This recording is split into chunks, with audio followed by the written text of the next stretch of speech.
Yes, it's been an exciting day today. We can confirm we've got a new arrival of 11. I forgot I turned this on. Here at ZSL London Zoo, which we've been able to go down and see hands-on today on our vet inspections. It's the usual vaccinations and checks that a pup would have, just like a domestic dog, except these are wild dogs, so a bit more of a handful. But it was the general vaccine, very similar to what a domestic dog would have, and a checkup, so make sure that everything's all right. It was the ideal opportunity at 8 weeks to do their first checkup, vaccination, identification with microchips, transponders, and then give them their first dose of worming agent, and make sure that everything's healthy and everything's well. So we've got 11 pups, which is a big litter. She's been a great mum, and all of them look really good.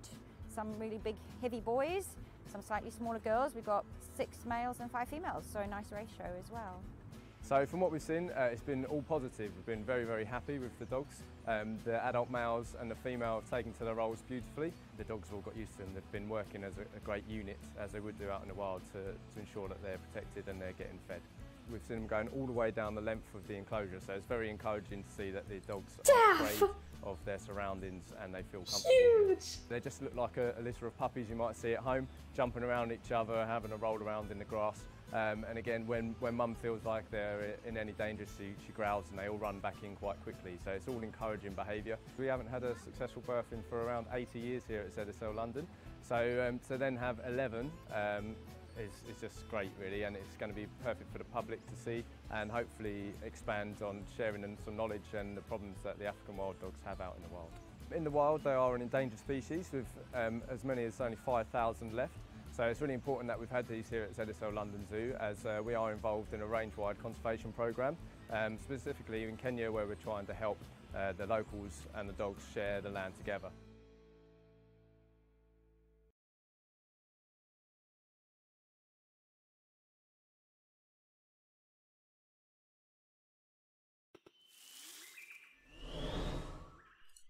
Hello everybody, bit infamous Sanex, IG, Mog.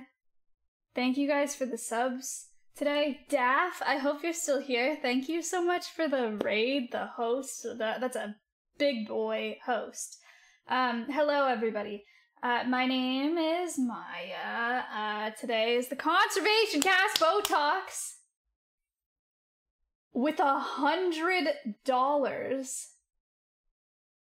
How many bones in a wild wowie? Chateau, thank you for the 6 months. Guys, okay. Wow, okay. Plato, thank you. Content, thank you for the bits. Okay, so... Geez, okay, a lot so far. Hi. If you're here from Daff's host still, or Daff's raid still, today is a conservation podcast. This happens every Friday. We speak to a conservationist, a biologist, an ecologist about their research and about conservation news and about whatever we talk about. It's usually species specific. This week we're talking to Dani Rabaiotti, who is a postdoc researcher of African wild dogs, specifically climate change and the impacts on African wild dog populations. She is also a New York Times bestselling author of 3 books. Well, New York Times bestselling author of Does It Fart is one of them, and then she co-wrote 2 other books, True or Poo and Believe It or Snot. So we get to talk to her about all of those things today. It should be very interesting. So that's what the podcast is, guys. You're welcome to do, I think it's Command website, if you want more information about it. But we raise money every week. It's a charity podcast as well. So this week we're raising money for the Zoological Society of London. They're an international conservation charity with a vision of protecting wildlife. They support field research. Dani's PhD was carried out at ZSL Institute of Zoology and UCL Center for Biodiversity and Environment Research. So they support field research, they support conservation research, and they also support 2 zoos, both the London Zoo and the Whipsnade Zoo. I hope that I'm saying that right. It's the largest zoo in the UK. So really big deal. They do a lot of good for for conservation and for public education. I've been to the London Zoo. It's absolutely wonderful. The wild dogs that we saw there was footage from that zoo. And that's really cool. In that video, they said that there were about 5,000 left. I think that video was from 2015. There are, from what I know, much less now. Their populations are decreasing rapidly. I've heard that they're one of the most endangered mammals on the planet. We'll ask Dani more about that today. She obviously knows a lot more than I do, but we're gonna learn about them today. It's really important that we're making these donations today for the Zoological Society of London. As you guys know, a lot of zoos and facilities like this that depend on support from the public and depend on zoo visitors to fund their organizations are really, really struggling because of COVID right now. And obviously, animal care and the cost of taking care of all the animals that they have does not go anywhere because of Corona. So zoos are really getting hit hard right now, and the Zoological Society of London is as well. So your donations are really, really important today. Botox, thank you so much for the $100. I appreciate that a lot. I'm super excited. What else am I missing? I don't know. Oh, Does It Fart was also made into a children's TV show on CBC, I think. Big time. I don't know. Cool stuff. So, we'll talk to her about all of that today. It should be a good podcast. Anonymous, thank you for the $5. Dogs, sure. Yeah, RK9. So, great. Okay. If you have any questions today, you can do hashtag ask in the chat. They will go into a doc that I will have up the entire podcast. I'll ask Dani your questions throughout the podcast. I don't usually get to all of the questions, I'm sorry, but I try to answer, a fair amount of them, or whatever fits into our conversation. It's about an hour. Questions like Allison's there will be filtered out, unfortunately, but I do appreciate the engagement. There's also a quiz at the end of the podcast. So if you stay and you watch the podcast and you listen really well, there's a 5-question quiz at the end of the podcast. The person that gets the most answers correct the fastest wins the quiz, and if you win the quiz, you either get a gifted sub to my channel. If you're already a sub, you get a gifted sub to a channel of your choice, or you can choose to donate an extra $5 to our cause today. There. Am I missing anything? I don't think that I am. I think we're good to go. And thank you for the 8 months. Cool. Alright, let's do it. I will see you guys in just a second.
Hello.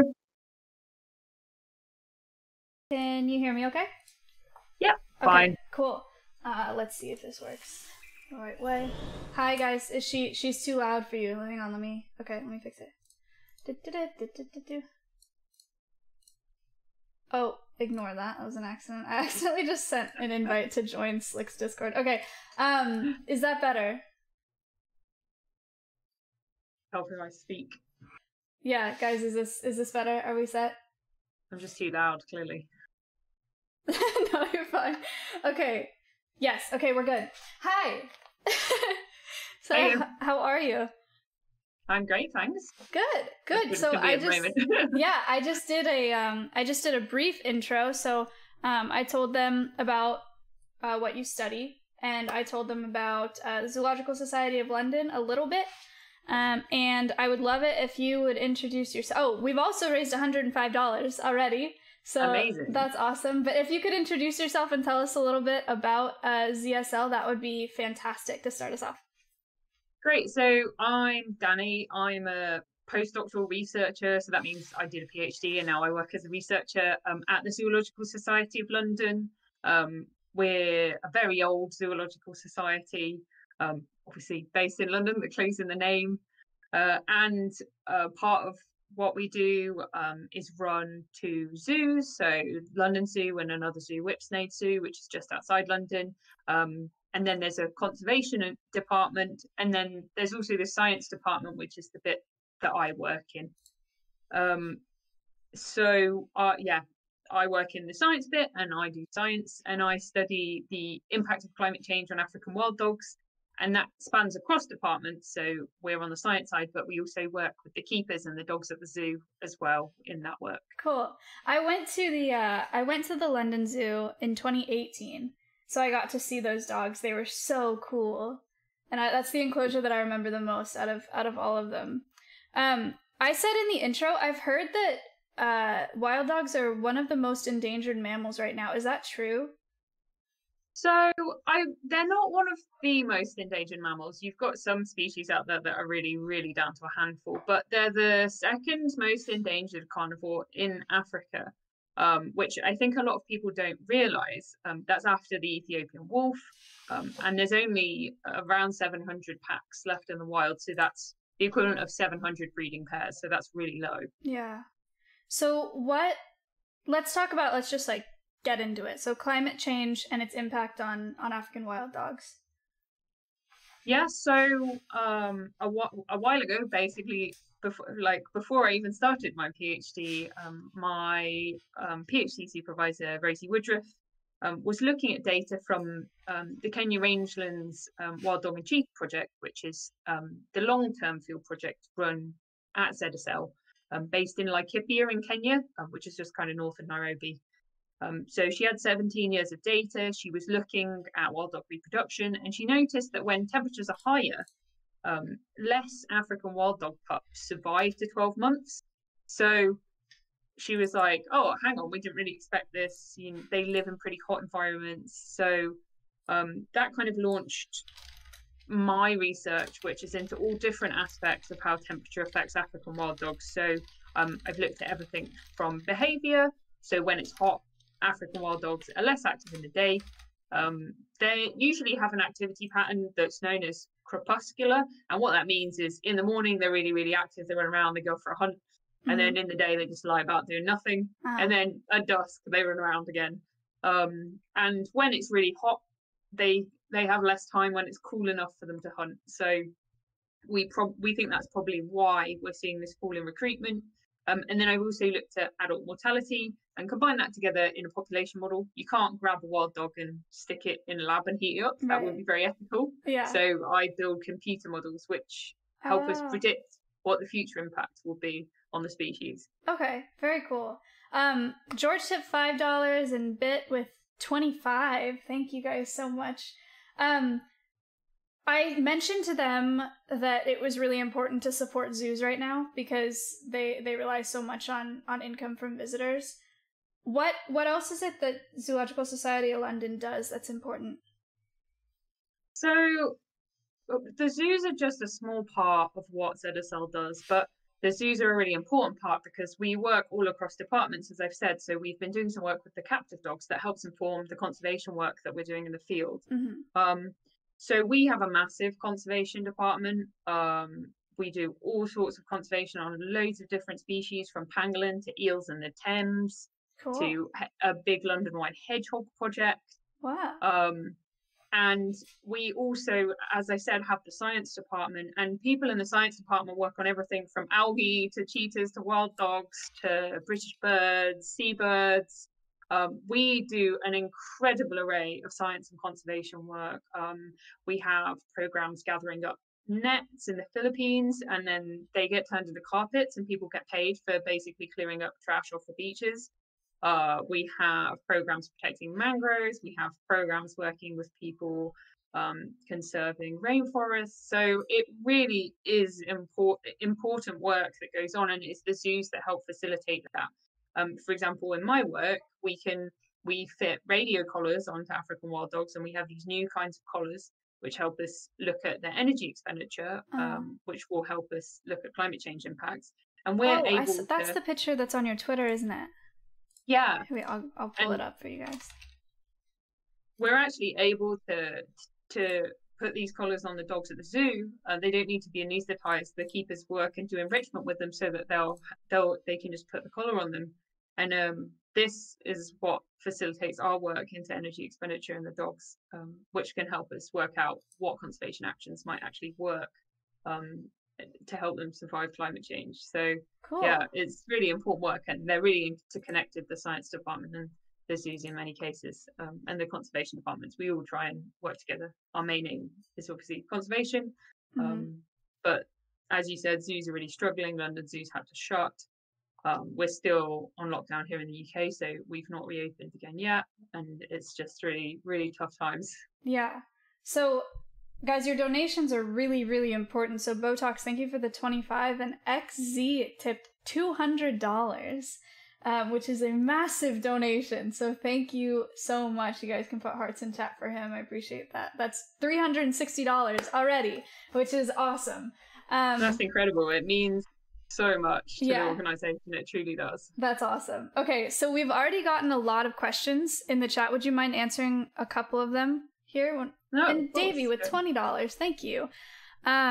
So Viz asked, what's the worst enemy for African wild dogs?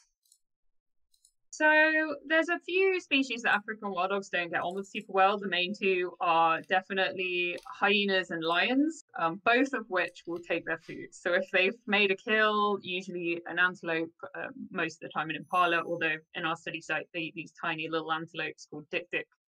Then the lions and hyenas will come in and steal it. And lions will also kill wild dogs, whereas with the hyenas it's more of a bit of a fight going on. So I would say those two, but mostly lions. Definitely mostly lions. Okay. And this is a follow-up question, this is my question, but what's the human conflict like for wild dogs? It's difficult.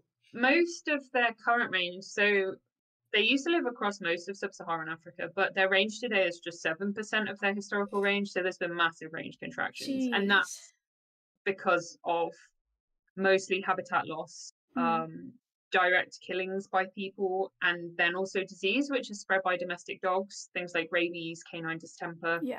But the direct human wildlife conflict that goes on with wild dogs is that they like to eat sheep and goats. So I mean, if you're relying on sheep and goats to survive, you're not going to be very happy if wild dogs come and eat them all. So we do see people retaliating if their livestock are killed, which is a shame. But our project also works on herding practices that can help minimize wild dog kills. So, for example, if you're going to send your sheep and goats out with a child to herd them, don't send two children at the same time because they chat and get distracted. And then a predator can come in and eat your sheep and goats. So those sorts of things are really key to minimizing those kind of conflicts. Okay. Julia, thank you for the $10. Crux with $10. That got us to 400. So thank you guys so much. Okay, let's see. Other questions? Okay, well, because you were talking about them hunting domestic animals, I feel like this is a good segue. I feel like we've talked about it, or we've watched a video maybe, guys, on stream about them being really effective hunters. Can you talk about that a little bit? Yeah, so they're basically one of the most effective predators out there. I think sometimes reports in the media are a little bit overhyped. You often hear the figure 80% success rate, but that figure is actually when they're hunting baby gazelles, which I always say, like, I could probably run through a field with my mouth open and I would have 80% success rate with maybe good ourselves. Yeah. Okay, maybe not 80%, but I'd probably catch one eventually because they just kind of sit there until something stumbles on them. Yeah. But they are really successful. Okay. Depending on the species, they can have up to 80%, 50% success rate, far, far higher than lions or leopards or cheetahs. And yeah, they're just really good at bringing down prey. You also, the other thing that you often hear about them is that they hunt really big species, but they will hunt everything, as I said, as small as a dictic or a hare. And they tend to have like much higher success rate with the smaller species. And what is it? A bit easier to catch. What is it that makes them so successful? Is it how they work together? Is it because the way they hunt in a pack, or? Yeah, I think that definitely helps. Often you'll see, so on the telly, you'll often see that you'll see them working together to bring down larger prey and engaging in really, really long chases. But actually, in a lot of their range, they hunt in much more closed habitats, so it's like bushy areas, and they're hunting things like impala, or even dik-dik, and they kind of run in a line and they flush them out of the undergrowth. And they're really good at using things like dense vegetation, or actually they've been observed using fences, so they'll chase the prey against the fence, and then it's much easier to catch. So I think they're good at chasing prey into each other, and they're good at chasing prey into obstacles, and I think that's probably what keeps their success rates so high. That's cool. Okay, nice. Okay, so other questions that we've gotten here. This is a good one. Max asked, what made you choose to be a conservationist for African wild dogs specifically? So I worked on bats before I started my PhD, and I was actually quite interested in going into something policy related. And I got my PhD funding, but I didn't actually have a project yet. That was kind of the format for the PhD program I got onto. And actually, honestly, this is not a very exciting story, but I'd never really considered working with large carnivores before that because I'd always worked with smaller animals.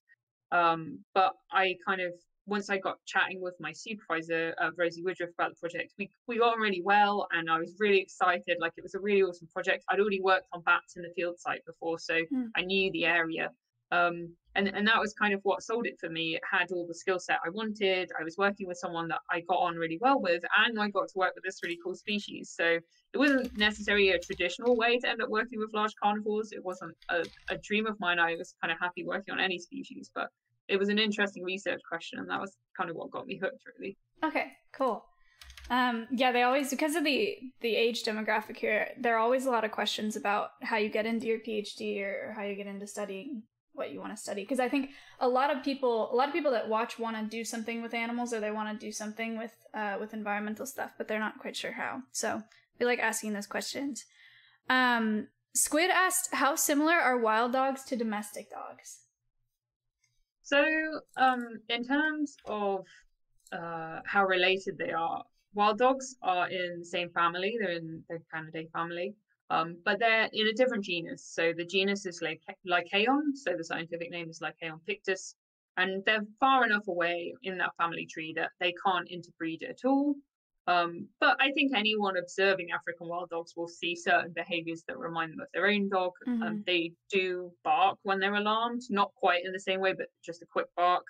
And you see them do things like when they get up, they do the stretch with their legs out and their butt in the air, which is exactly what my dog back home does. Yeah.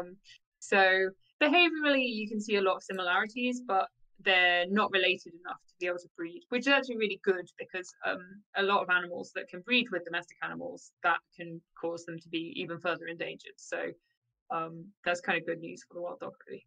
Great.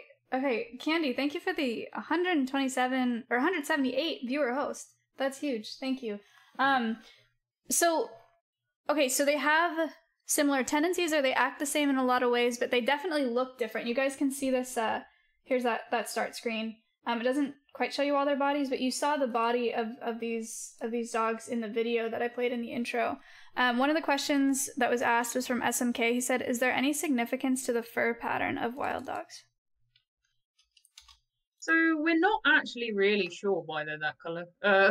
Yeah, we were really we're hoping to look in, as part of the project that I'm working on now, into whether their fur pattern might correlate with temperature or give them some sort of temperature-based benefits, because in East Africa where I work, the dogs are nearly entirely black, whereas in South Africa, and the dogs you'll see in the zoos are mostly from that sort of area, they've got much more brown and white on them.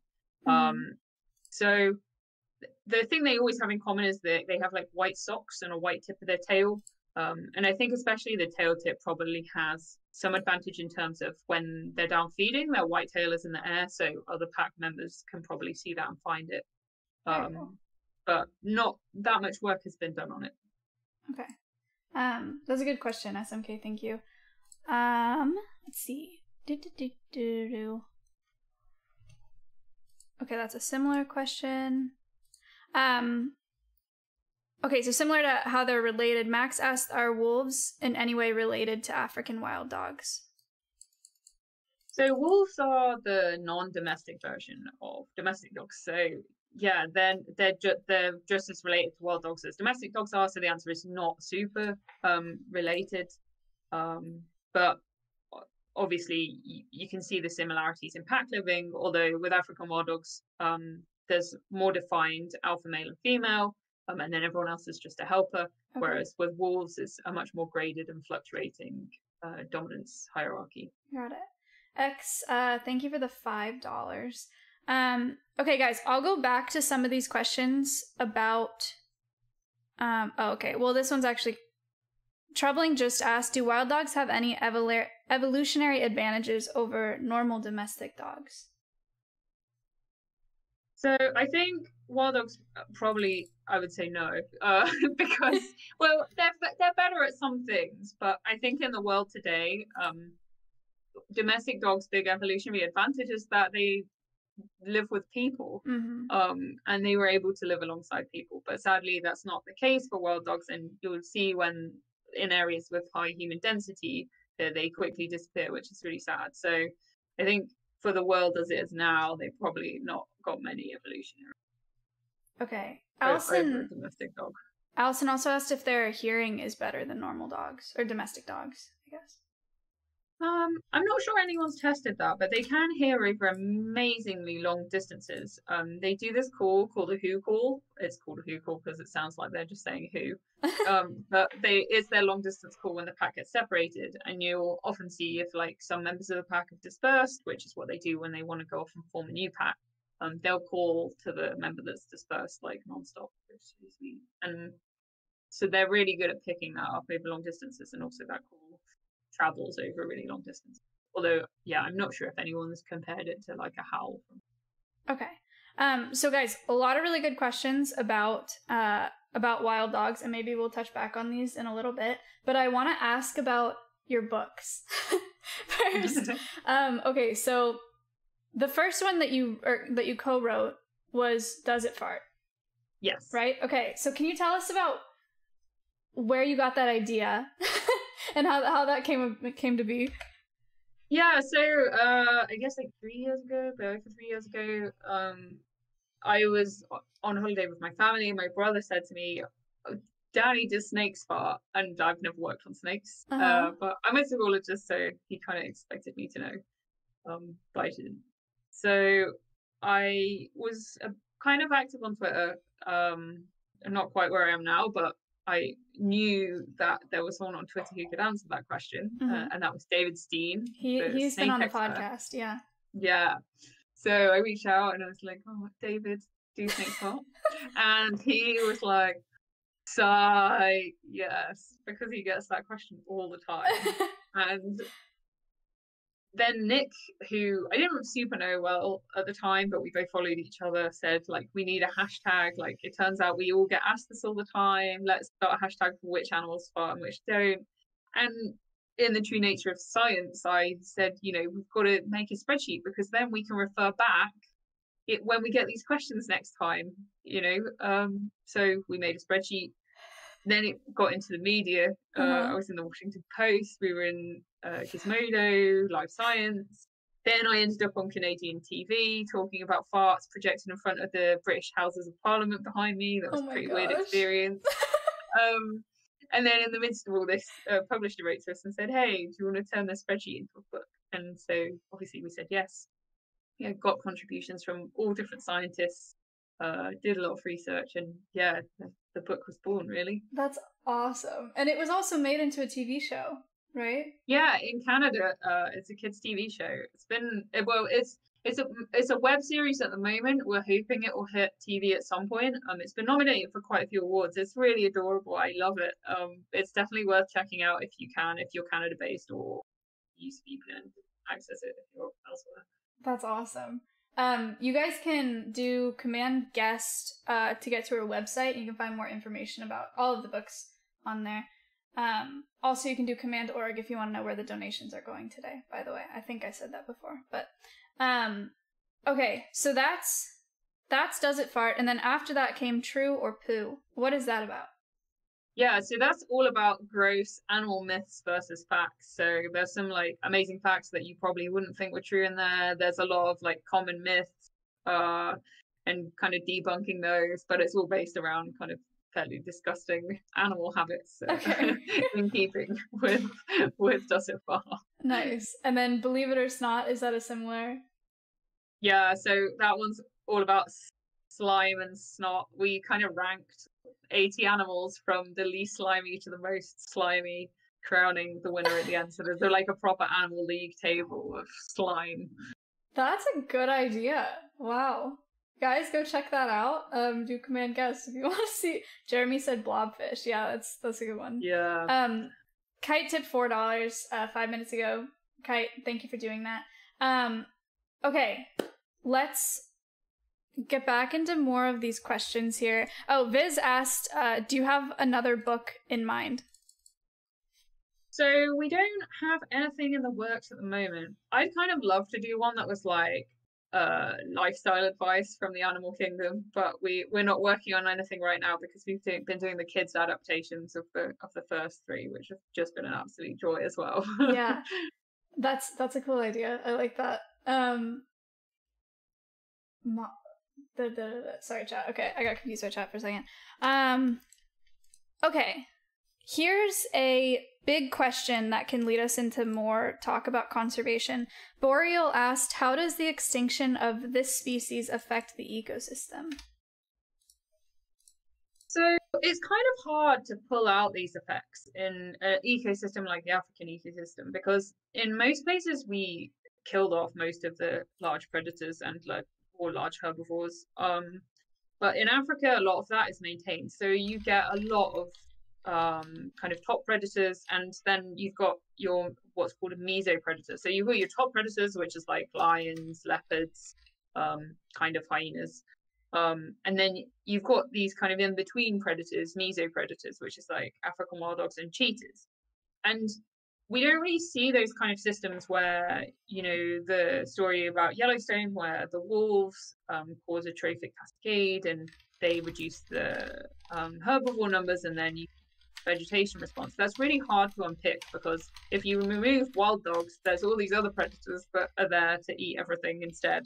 But we have noticed at our study site that they do have this effect on dik-dik populations, where when there are wild dogs present, there are lower levels of dik-dik, and when there aren't wild dogs present, there are more dik-dik, and that causes the surrounding acacia to be more thorny. So they do have at least one ecosystem effect, but it's just really hard to study. Okay. Okay, that was a good question. So Guy asked a similar question of what benefits do they bring to the environment? Okay. Super Samrock asked, is it problematic that many people don't know the difference between African wild dogs and hyenas? Yeah, working at the zoo can be a bit frustrating in that respect, because we get a lot of people saying, oh, look at the hyenas, or these are hyenas. Yeah. But I do understand, because people know hyenas, they were in the Lion King, that's like a big contributor. So there's a big debate between like wild dog researchers and hyena researchers. Is it worse to be like hyenas, where people know what they are but they don't like them, right, or to be wild dogs where no one really knows what they are, and when they do recognize them they think they're a hyena, which they don't, a lot of people don't really like anyway. and it is tricky. I wish there was more awareness around the species. But I also wish that hyenas had a more positive image as well, to be honest, because Me it kind of too. sucks for them. Who was the guest that we talked to about that? Did we talk to Ellie about that? Maybe Ellie Armstrong has been on here. She was one of the earlier guests that we had. You guys don't remember it? Yeah, it was Ellie. Okay, very cool. Let's see. WB asked, how long do they live? So in the wild, the average is about 7 years. But we've had some in the wild live up to like 10 years. But in captivity, they live a really long time. So at the zoo, there's like a really old man dog called Salus, and he's like 11 now. He's very elderly. He's great. I love him. But yeah, they get really old in captivity. Okay, so about 7 in the wild then. Boreal asked, how big is a wild dog pack and how do they manage their territory? So they can be anywhere from just 2 individuals, so an alpha male and an alpha female, to up to like 30, probably about the maximum that we've seen in our data set. And that pack will be made up of the alpha male and female, and then maybe their siblings of the same sex, so the sisters of the alpha female and the brothers of the alpha male, and then their offspring. And they manage their territory. Territories sometimes overlap if you've got quite a big population, but they tend to avoid each other in time rather than necessarily in space. And we also see that more related packs. So if I was the African wild dog alpha female and I had a daughter and then she dispersed, it would be more likely that the next door neighbor's territory would be held by my children, basically. So that's kind of how they manage it. And then if they do come into conflict with each other, they generally fight. But sometimes they don't. Sometimes they're pretty chill about it. Okay, so you said that there's an alpha male and an alpha female. C asked, what does a wild dog pack social structure look like? So that's the basics, is that there's... Yeah, you've got your alpha male and female, their siblings. The dispersal groups are either... They will be sibling groups of the same sex, so they'll be usually they're all sisters or all brothers, and then they run around and try and find some unrelated males or unrelated females, and that's how a pack forms. And then they kind of settle down into a territory and start breeding. They breed like once a year seasonally in southern Africa, but our site they breed year round because it's on the equator, and that's about every 11 months. Okay. And that's how the packs grow in size. Okay, Stanners, thank you for the $10. SMK with $20. Thank you for your donations today, you guys. Brick asked, what makes a dog an alpha? So they just kind of fight it out amongst themselves. If we're looking for who the alpha pair are, it will be about how they interact with each other, who's squabbling with who, and then mostly we look for like if there's a male-female pair sitting together, they'll do what's called overmarking, which is where they basically wee on each other's wee. They'll also do handstands to do that. Okay. So that's usually quite a good signal of who the alpha pair are. I see. Yeah. What was $77? Thank you. That's a huge donation. See, we got past our goal, guys. We're at $516 now and 77 cents. So thank you. Amazing. Guys. Thank you so much. Okay, lots of questions are coming in right now. Wow. Okay. Does Ice ask, does the pack always move together or do they split during the day? So they're normally together, so that's quite easy for us because if we're putting GPS or radio collars on them, we usually do 2 members of the pack. We do 2 in case we lose one because we don't want to lose the pack altogether. Mm-hmm. But they'll normally move together. But the exception to that is in what's called the denning period, which is when they've got pups in the den, and then one will stay behind to babysit them. So they keep the pups safe, and then they don't go hunting, and then all the others will bring food back for the babysitter and for the puppies. Okay, nice. How many dogs do you have collared out there? So at the moment, we've only got 1 pack collared, so we've only got 2 collars out. Unfortunately, in 2017, at our study site, in Laikipia, we used to have the 5th biggest population in the world of African wild dogs, but in 2017, there was an outbreak of canine distemper, and we lost every pack except one. And so that pack is breeding and thriving, but we haven't managed to collar any more dogs.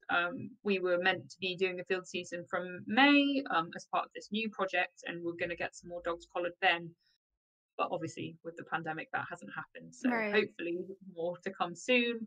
But it also relies on the population recovering, which it's doing a little bit, but it's hard to tell now because monitoring is difficult. But yeah, that's quite sad. But it was quite a sad time, 2017.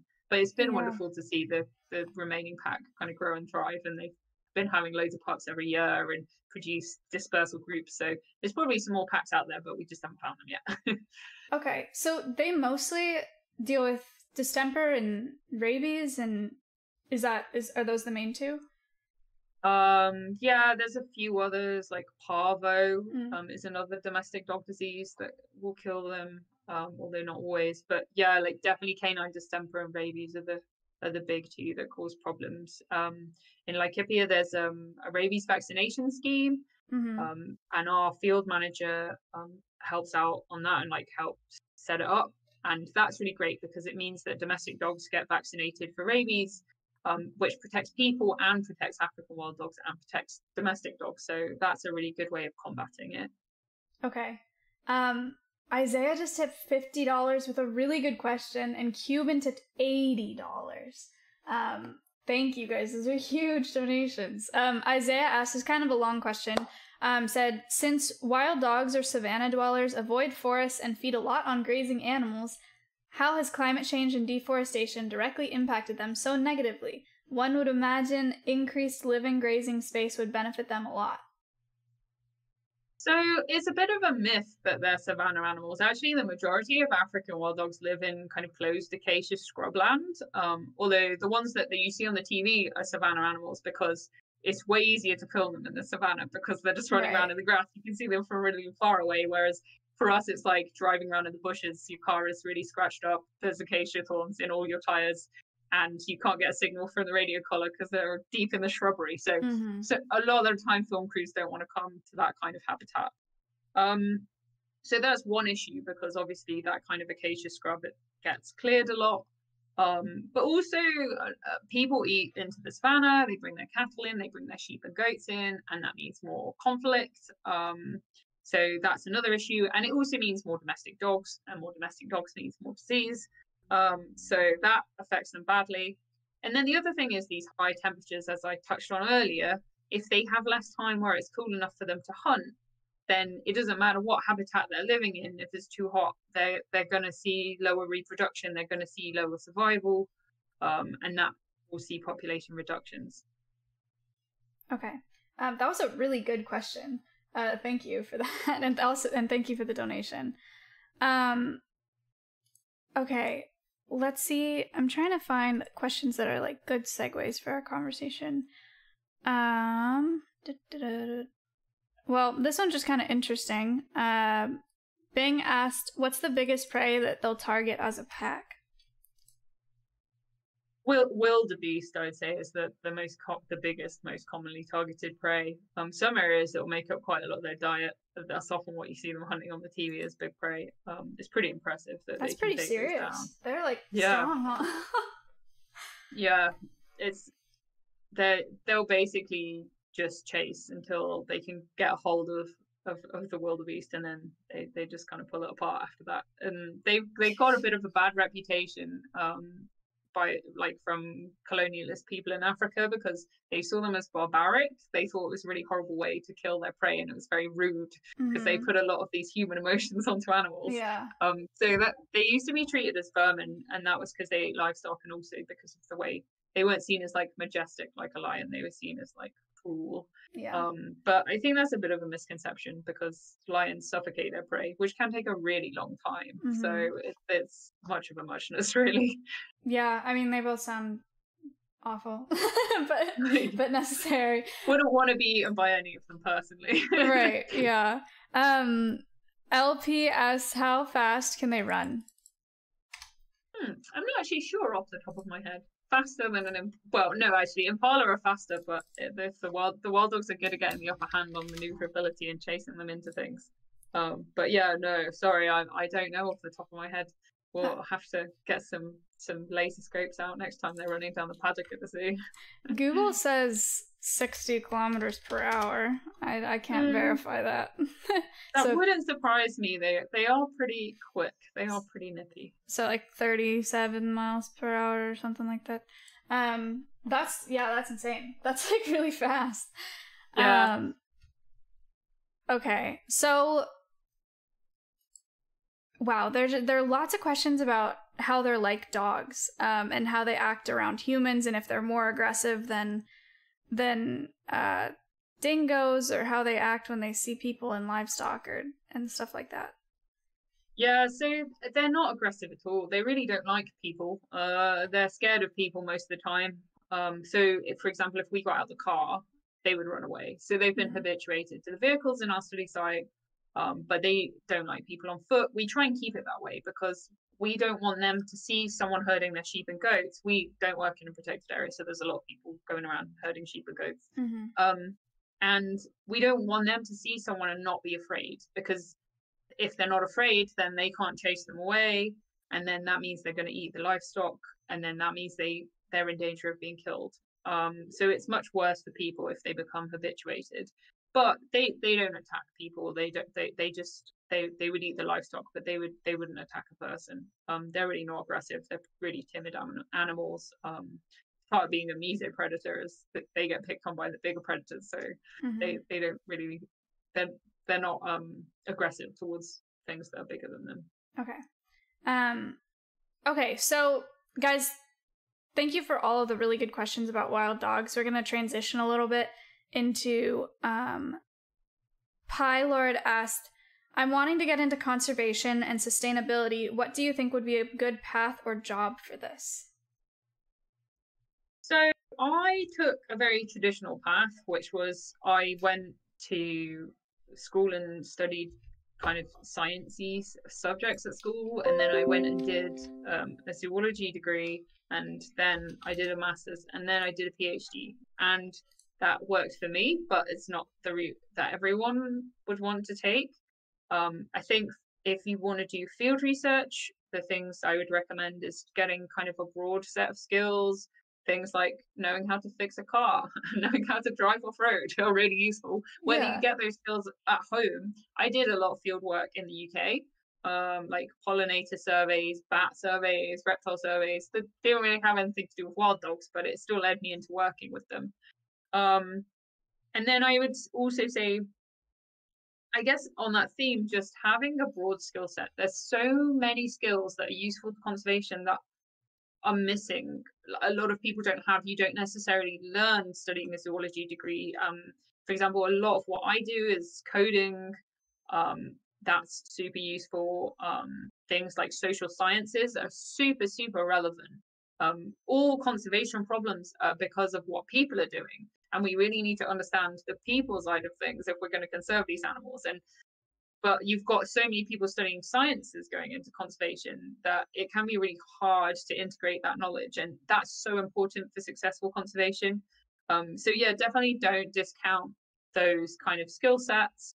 And then also I would say, like, any sort of policy job is also really relevant, and you can always move into a conservation or sustainability relevant area when you've built up those skills, whether it's like management skills or coding skills or knowledge of economics, or just find something that interests you. And I think it can be easy enough to cross over, except for field research where you need very specific field based. It can be a bit tricky. Okay. XZ said, coding, that's interesting. I wonder what she codes. I think, is this where you mentioned before the models that you do, ecological models? Yeah, so I do nearly all of my coding in R. I use Python for some things. If you're doing any work with spatial data, like mapping, Python can be useful, but mostly I use R. I think a lot of people, definitely most conservation coding related things happen in R these days. It's becoming more popular. It seems like a lot of them know what you're talking about. They're computer computer folks. Yeah, I'm not. It's kind of like it's a bit of like a baby coding language, but it's useful for loads of stuff, and you can run all different languages through it. So you don't have to know loads of different coding languages. So it's got some advantages there. But also it's just one of the most widely used ones, so it's easier if you need help off colleagues or whatever, if you're all using the same thing. And then the kind of models that I build are individual-based models or agent-based models, they're often called. And essentially they track every individual in the population, and then each time step there's a probability of that individual dying or reproducing or dispersing. And yeah, I have a bunch of different pack units within the model, and then I heat them up and see what happens. That's the long and short of it, really. There's a lot of code involved. It takes a really long time to run these. I run them throughout like the whole of Africa, and it can take up to 3 weeks to run. Jeez. But yeah, and that's on like a 12-core computer as well. But yeah, so that's the kind of modeling work I do, and that's what I spend the majority of my time doing. We have this idea of ecology as being, well, I'm running around in Africa all the time. I'm really not. I'm mostly sat at a desk in London.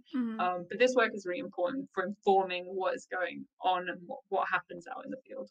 Yeah, so guys, we Dobbins does coding. Dr. Dobbins has been on this podcast, and he does he creates models as well.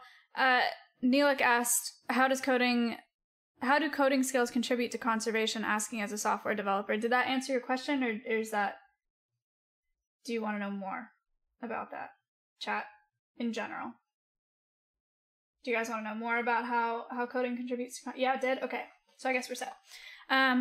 Okay, very cool. I'm glad that we talked about that, because we don't talk about that kind of stuff very often on the podcast. We always just talk about the species. So that was neat. Thank you. Cindy, thank you for the $5.23. Dani, is there anything else that you want to share before we close up here? I think we've covered most of it. For anyone that's interested in a career in conservation, I just want to say, like, find your own way. A lot of conservation kind of leads you to believe that you have to volunteer to get there. I didn't do very much or any voluntary work, so just don't let it hold you back. If you can't go fly to some far-flung country, you can start at home.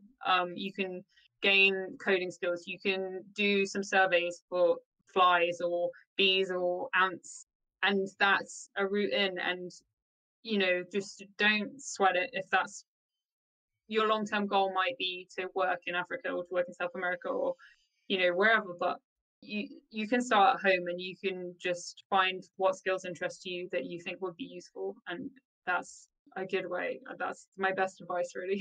Cool. But yeah, it sounds like there's a lot of skills that you can have that are applicable to doing conservation work, if that's what you want to do.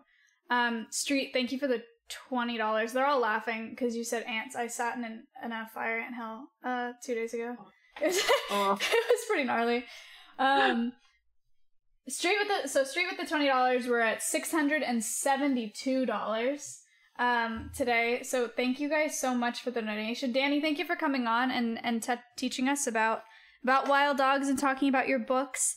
This was wonderful, and thank you for the questions. Dani with $10.76, so it's $682 now. Thank you. Another Dani, great. Okay, yeah, so thank you so much for your time. Thank you for coming on today. Is there anything else that you want to talk about, or? No, I think that's everything. Just thank you ever so much for having me. It's been amazing, and thank you everyone to your donations. It's really going to make a difference to ZSL, and hopefully, the wild dogs can get a treat. Maybe I'll put in a word. All right. That's awesome. Guys, look what you did. Hooray. You guys can do command guest if you want to find Dani's socials. I think that should take you to her Twitter. And then her website should be linked on there as well. AKA with $20, which got us to $700, so it's $702. Thank you guys so much. Super important for zoos right now to get donations like this, so thank you. Okay, thank you so much for coming on. I'll be in touch with you soon. Thanks. All right, have a good one. Bye. All right, chat. I say bye, Dani. Wowie. I always mess that up. $702.76 for Zoological Society of London today. Hein with $50. I'm sorry, $752.76. Hein, thank you for the $50 donation. If you guys missed me saying it before in the intro today, zoos really, really need our support right now because they rely so much on income from zoo visitors, and right now there are no zoo visitors because of COVID, but those animals still need to be taken care of, and they need donations to be able to do that. Teetle, thank you for the $10. So your donations today are like massively important. So thank you. That was great. African wild dogs. Cool stuff. A lot of really good questions today, you guys. Thank you for asking those questions. I appreciate it. There were so many. I'm sorry that I didn't get to all of them. Botox, thanks for the $3. Yay! Fix the sense. 766.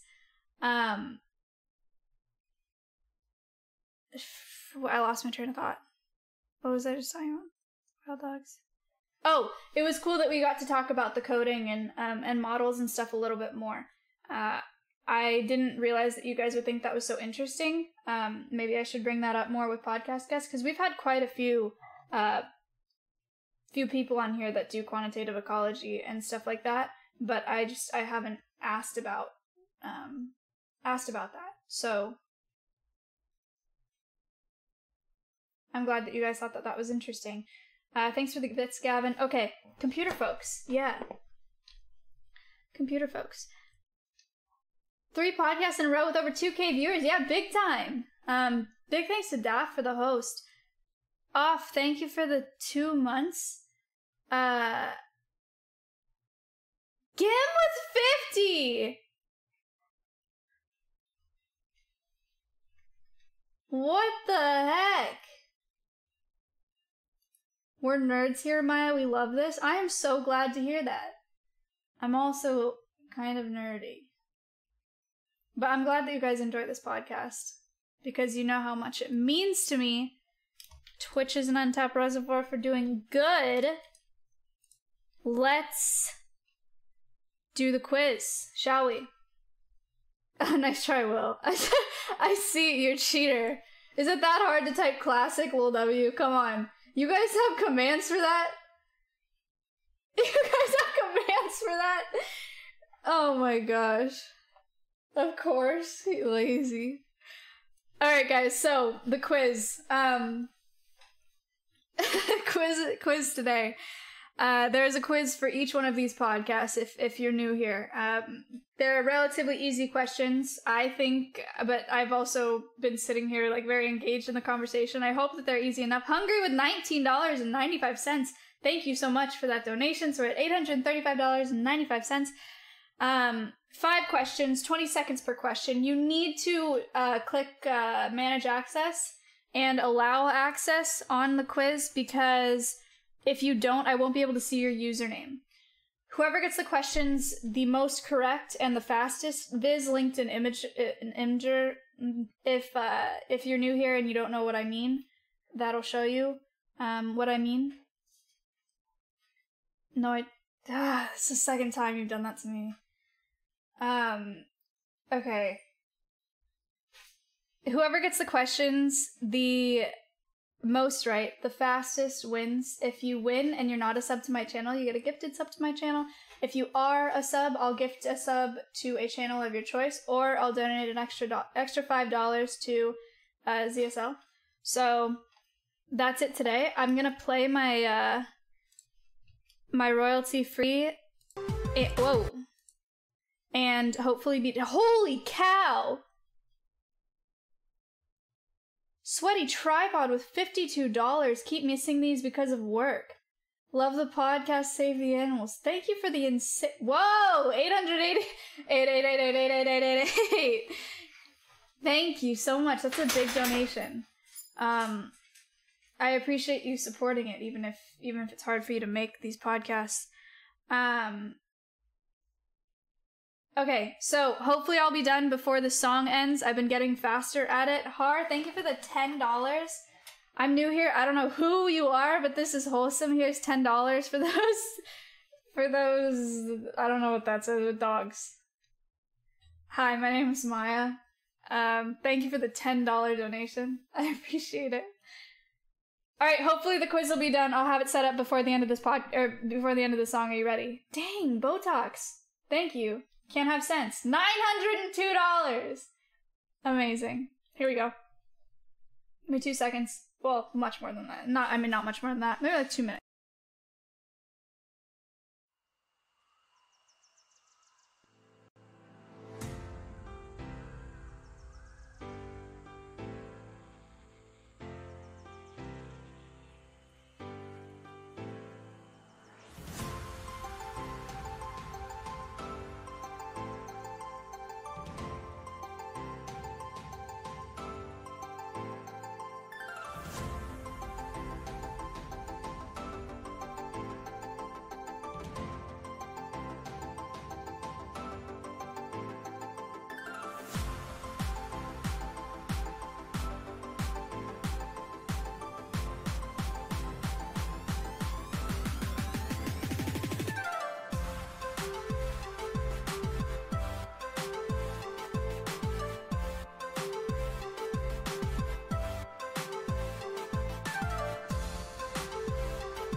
Hello.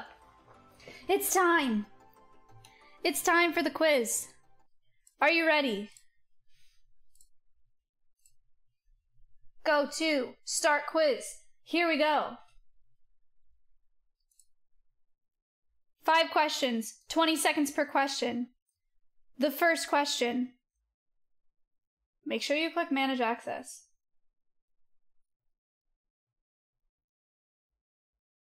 Click the quiz kit icon and click Manage Access so I know who you are. Okay? They should really start paying me for this. How many breeding pairs of wild dogs are left in the wild? Is it about 700? Is it about 400? Is it about 1,500? Or is it about 200? Don't know, that's a hard question. That was at the beginning. Dylan, thank you for the 4 months. Don't give it away.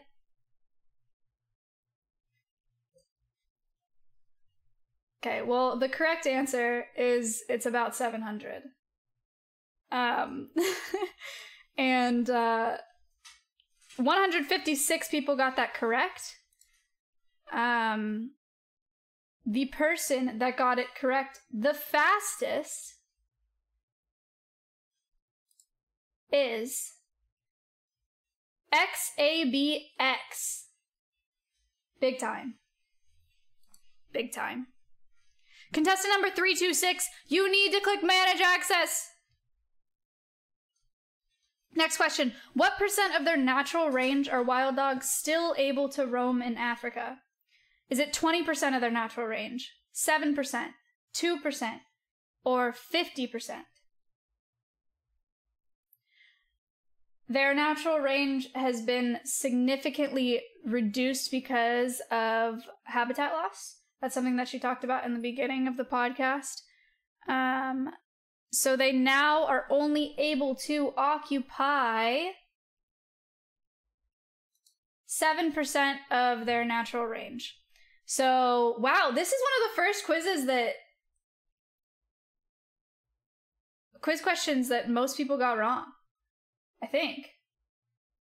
That's big time. 100 of you got 7. Chat was misleading. Well, don't look at chat to cheat then. No! Click man. How many times do I have to say it, boys? Click manage access, man. Like, I don't understand what's so difficult. Look at what Viz linked. Look at what Vizzo linked. Sorry, next question. What is a common marking across all individual wild dogs? Is it an orange dorsal stripe? Do they have a white nose, black socks, or a white dipped tail?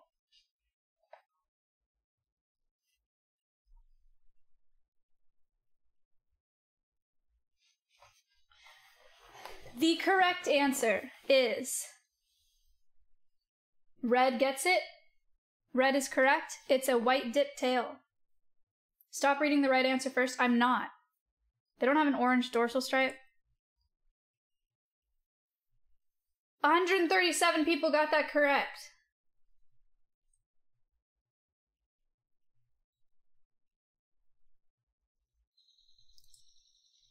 Who's in the lead? Dog's in the lead! Fitting. Oh wait, for this question. Who's actually in the lead? Next question. How long do African wild dogs live in the wild? Is it about 4 years? 1 year? 7 years? About 15 years?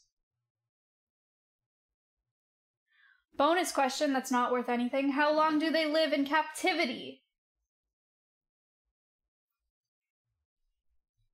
Yeah, 11. There's an 11-year-old. Wow, very good, guys. Actually listening. Bob. The correct answer is about 7 years in the wild. A lot of you got that correct. Easy, 4 out of 4. Congratulations, well done. The scores. Who got that one the fastest? XAB again with a quick answer. But I hate you. The name. The is in the lead. Last question. Do snakes fart? Yes or no? Don't click the other two.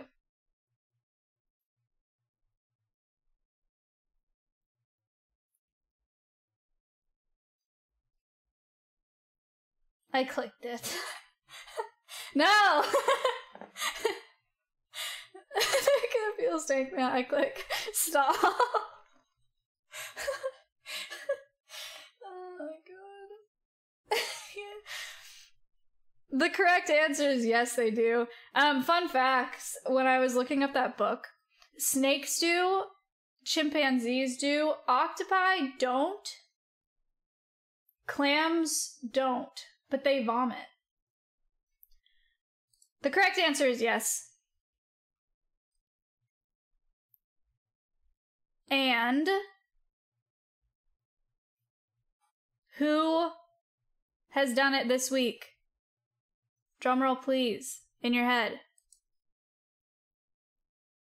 Crunchy Clown! Crunchy Clown, congratulations. You have won the quiz this week. Amazing. Crunchy, are you a sub to this channel? Oh, I'm sorry, buddy. You were so close. Where is he? Where is he? What color is he? Oh, 5 head, big time. Okay, Crunchy, do you want to sub to another channel? Or do you want an extra 5?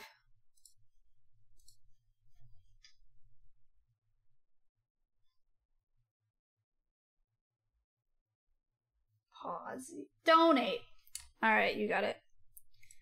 I don't even know if I can do this because it's going to my PayPal first today. Can I?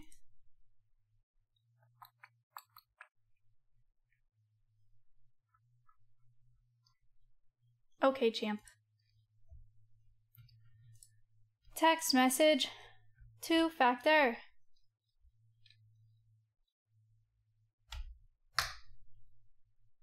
I can just add it if you want. Do that. Yeah, do that. Okay, Locke is adding $5 to this goal because I'm donating. I'm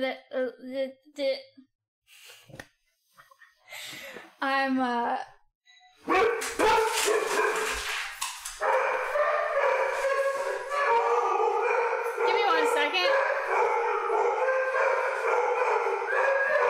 Okay.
Some kid just came to my house and he was like, "Hi, I was coming by and I noticed that it looks like your bushes could use some trimming. Do you want me to trim your bushes?" And he gave me a business card. so I'm gonna call him so he can do that. Easy. I mean, yeah, dude. God, he must have been like, whatever. Good for him. Okay. So, with the extra $5, nine. I asked him, I was like, "Oh, how much do you charge?" And he's like, "Let me go ask my dad." And he started running away. And I was like, no, I'm in the middle of something. I'll just call you. Okay.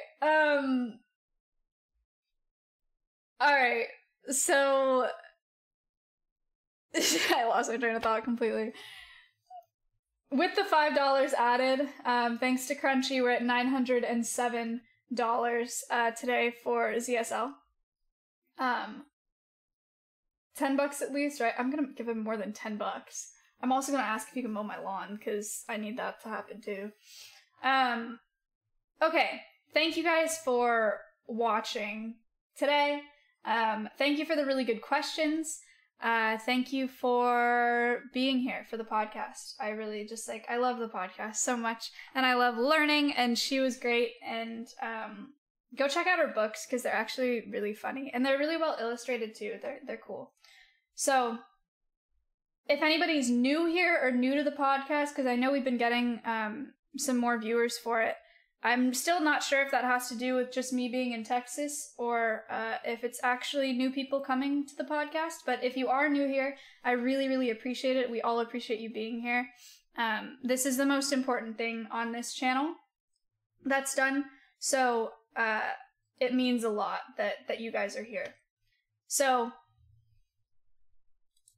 thank you. Big shout outs to my team as always. Will for the graphics every week. I love them so much. Locke for setting up the bots and my overlays and always being there when I'm not capable of fixing things. Tara for being Tara, and Dani for being a fantastic editor. Dani posted the YouTube video on Wednesday. If you haven't seen it, do command video or command YouTube maybe, and it should take you there. It's a Q&A, and I'm filming a video either today or this weekend for the next one. So that'll be a surprise for now, but it will be posted. It will be posted soon. So good stuff. It's not you laugh, you lose. Space, thank you for liking it. Okay, who are we hosting today? Let's see. Or who are we rating today?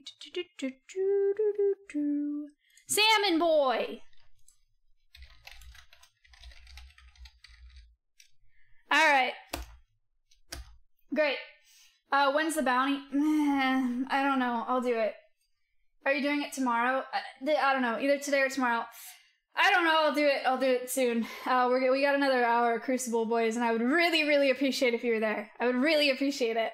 But I appreciate you being here more. So, thank you. I'll see you guys either tonight or tomorrow for another stream. And yeah, Hachubby stream went. Oh shoot, I think I'm talking to Hachubby tomorrow, but on her stream. I'm not gonna stream it. So I don't know. I'll tell you guys in offline or in Discord or something. Okay, bye. Love you guys. Say hi to Salmon Boy. Good streamer.